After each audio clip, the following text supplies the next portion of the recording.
My people, this is the continuation of the part 1, the video I just published, which the headline is Atiku visited Nnamdi Kanu in Sokoto prison, narrates his ordeals. So please continue watching and share, like, comment, and subscribe.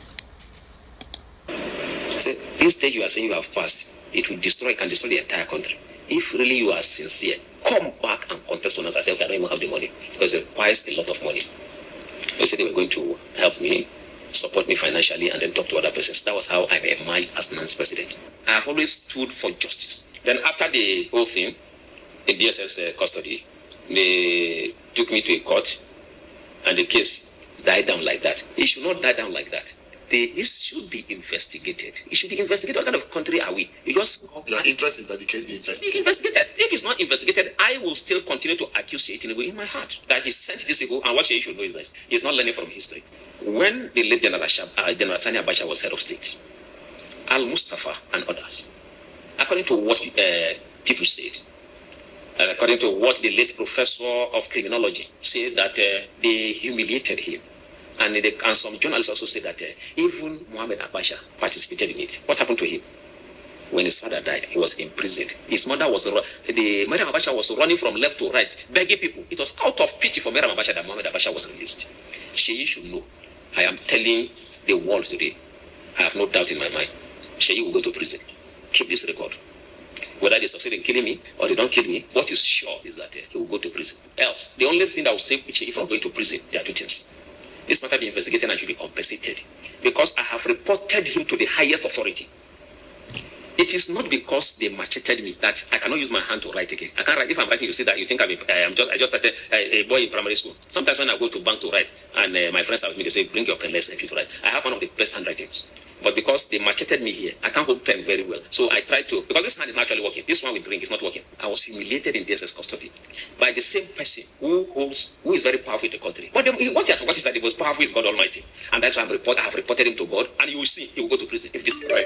Let's go on. Nnamdi El-Rufai has become a victim of opposition. He's facing EFCC, ICPC charges, and has been in detention for over a month without trial. As someone who has also suffered detention and state harassment, is this a warning shot to strong figures planning to oppose Tinubu in 2027? What is your take on this? Well, it is very pathetic. If there's one thing President Tinubu has done very badly, is the weakening of institutions. He has been using institutions of government against citizens. There's no constitutional provisions that gives you the power to put somebody in detention without trial. The security agencies are not acting responsibly. Before making arrest, you are supposed to have concluded your investigation. As you are picking the person, and especially a high-profile personality like this, yes, we know Nnamdi El-Rufai must have done some things in the past that are not in order. But that does not justify what you are doing to him. That's a former governor, a former minister. You don't humiliate important personalities and think the country will move forward. It is very bad. I want to use this opportunity to call on President Tinubu to direct immediately the release of Malam Nnamdi El-Rufai. He should be released immediately. There's nothing against him. If you have something against him, why should they keep him for about a month? Take him to court. You don't have to like somebody. Okay, that was the same thing Malami did while he was Attorney General. You can see what he's suffering today. Malami, when Dasuki was giving judgment to be released, refused to release Dasuki. What he should have done as AGF was to go back to the court, because there's a judicial precedent that would have allowed him to get another judgment that will keep Dasuki in the custody. What judgment? There's a judicial precedent in the case between FGN and Asari Dokubo. When Asari Dokubo went to court on the basis of the violation of fundamental human rights, the court decided that when a person is a security threat to the country, the issue of fundamental human rights can be set aside. So he was a threat, according to the ruling then, to the country, and as such, his fundamental right to freedom was set aside. And then he was still incarcerated. So based on that judgment, ATF would have gone to court, but because Malami had no respect for the judiciary, for the court's decision, he just decided that Dasuki will not be released. See what he's facing today. In short, if not because I do not support injustice, but personally, I would have been happy for Dasuki to remain in prison. No, Malami to remain in prison, because that was what he did. He was abusing court decisions, judgments. Because he was AGF then. See what is happening to him now. What Tinubu should know is that at most, even if he wins in the next 6 years, he will not be president. Even if he wins he rings himself into office in 2027, he will not be president. So what will happen to him? If he's not dead, he can still be in prison. He might be the first president that will be in prison. Because you cannot behave in this way and think that what if instead of designing President Muhammadu Buhari was alive? Nasser al-Rufai was very powerful. But see what is happening? Less than 3 years, he's in detention today. So all of these people should know. Don't use the institutions against a single person. It will haunt you in the nearest future. Release. You don't have to like the people. Even if you don't like somebody, do the right thing so that when you are no longer powerful, nobody will use the same institution against you. What they don't know is that anybody can become president tomorrow. Do you think the opposition is doing enough to check this government, or you support those that said opposition is dead in Nigeria right now? No, there's no opposition. You see, and these men, maybe they have done certain evil that we don't know. It seems they fear Tinubu in a way that they should fear God, their creator. There's no opposition. Who are the opposition leaders? I don't want to call them cowards, but there's no opposition in the country. Nasir El-Rufai is in detention. What have they been doing? What have they said? There's no opposition in the country. There's no opposition at all. The only opposition you can see is from the masses that once in a while, once they become frustrated, they react. The kind of role VDM is playing in this country, Sowore is playing in this country. If you put all the governors in, they are not even governors in position. If you put all the opposition leaders together, they are not playing half of the role of VDM. Half. What I mean is that all the opposition leaders, you put them together, not playing the role of VDM. They are not playing half of the role of Sowore. So if you are talking about heroes in this country, you call VDM, you call Sowore, Randy Peter, Mama P, these are the heroes in this country. All these opposition leaders, they don't even have capacity to lead. Because if you have capacity to lead, you should have courage. If you are not courageous, you can't lead. All right. As a frontline activist, which would you think is more dangerous to Nigeria's democracy? Corrupt politicians or compromised electoral system? Compromised electoral system is more dangerous. Because the corrupt politicians will not be able to get to position of authority if the electoral system is not compromised. It's not that Nigerians are that irresponsible. Sometimes they are not even given the liberty to do what they are supposed to do. This compromised electoral system has killed Nigeria.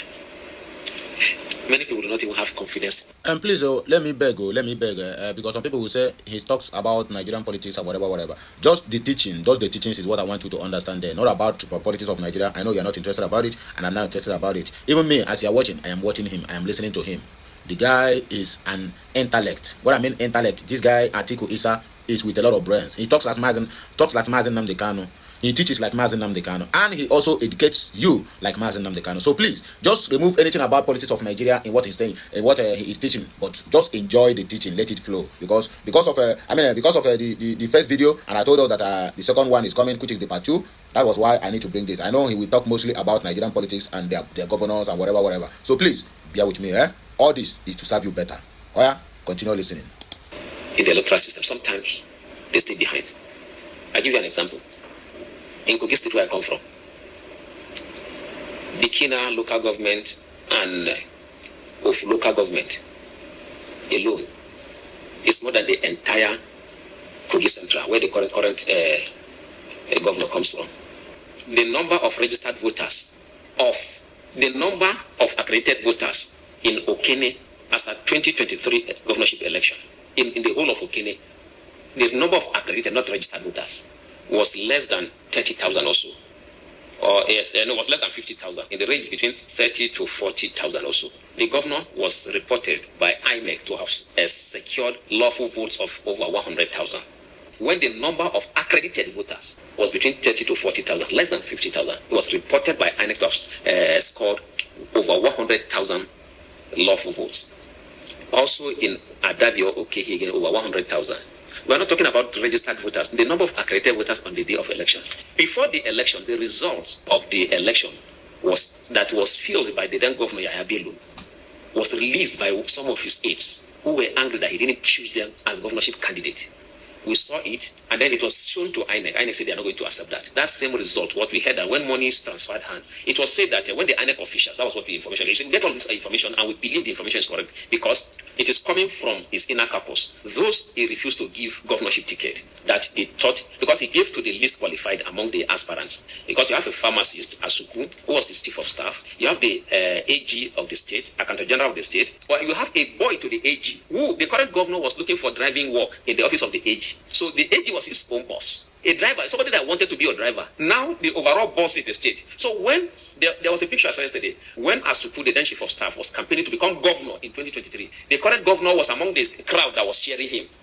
So now, those he didn't give the ticket, they are the ones revealing this information because they were among his inner caucus. Is this in a fairy tale or? Not a fairy tale. This information came out from those. You see, to get information about him now is very easy because he had promised, he promised his then deputy governor, Edward Onoja, who was his very close friend, asked him to go and buy form. He promised his chief of staff. His chief of staff was even thinking that he was going to be the next governor because I belonged to the same group. He was very arrogant. He was almost abusing everybody, thinking he was going to be a governor. Now, he told his accountant general to buy form of 50 million. Told about 10 people to buy form.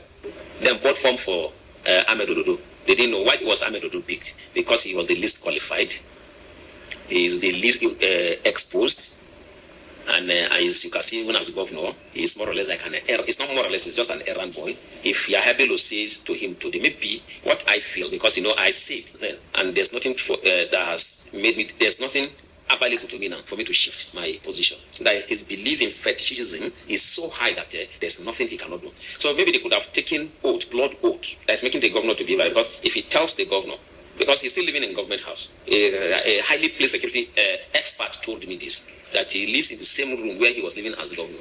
If he tells the governor, the current governor, of course, when it comes to money, according to those close to him, that he gets 2 billion every month from Kogi State coffer, every month. Then if he tells the governor to divorce his wife today, he will do that.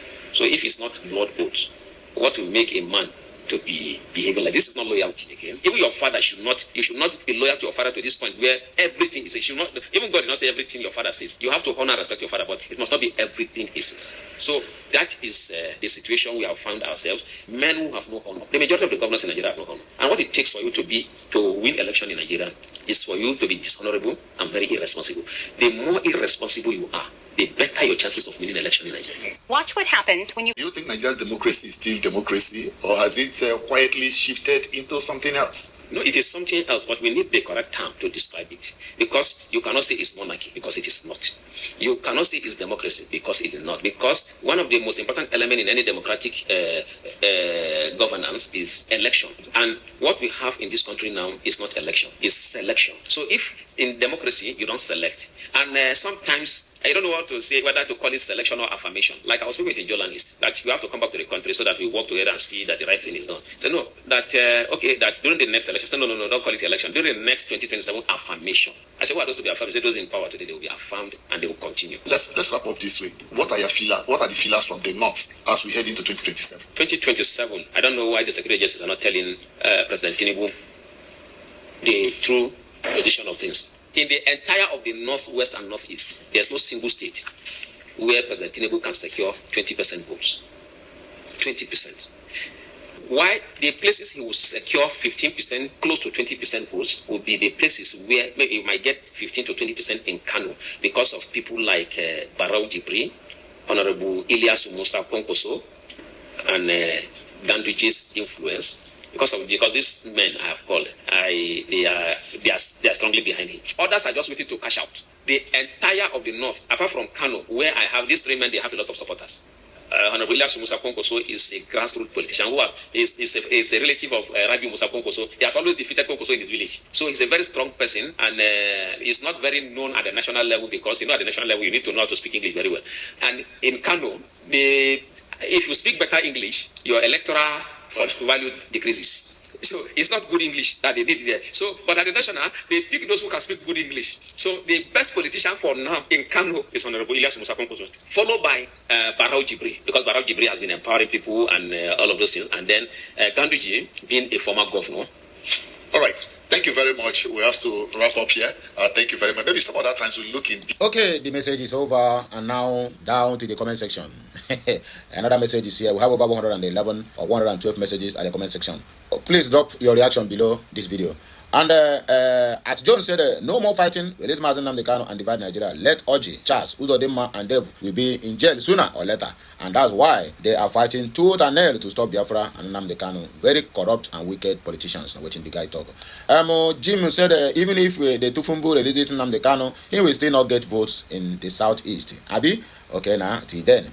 According to Kalona, you are a beautiful soul, beloved brother. That is talking about Atiku Isa. Okay, and at Elegami said, I so much hate the stupid adverts. Which adverts are you talking about? Okay, Obigo said, this thing fairy tale.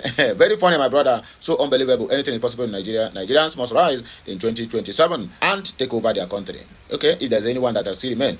Obigo said, blessing. God bless you for visiting Mazi Nnamdi Kanu, Nwachineke, or Aderega Maneke, Nore, Nafuandonko. If I say there are no opposition, stop making a general statement. VDM and Sowore are trying in their own ways, but sometimes they, especially Sowore, contradict himself in the fight. As an opposition leader, you should praise and acknowledge others in their fight, even if they are your rivals. If you do not organize obedience in the opposition, why is the federal government under Tinubu J3 and doing everything to stop him from contesting in 2027? Every government is afraid of only the group of persons who stand strongly against them or can be put out of the game. Okay, now here we go take a break on here, but first again, when I come back, like, share, comment, and subscribe. Please follow us on all our social media handles, and it shall be well with all of us.